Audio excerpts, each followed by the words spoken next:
Ratusan pasien disabilitas yang terlantar lantaran BPJS Kesehatan Kota Makassar memutus kerjasama dengan klinik menuai sorotan. Gubernur Sulawesi Selatan pun akhirnya memanggil Direktur BPJS Kesehatan. Pemanggilan dilakukan untuk memediasi kisruh pemutusan kerjasama yang berakhir 31 Desember 2022 dan berdampak pada 700 pasien terancam tidak terlayani.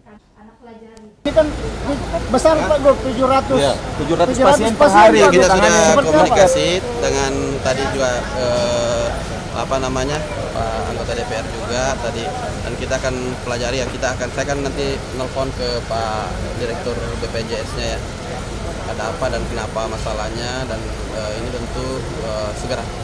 Ada langkah-langkah mediasi nanti Pak Gub? Ini langsung mau telepon mediasi. Oke, mantap Pak.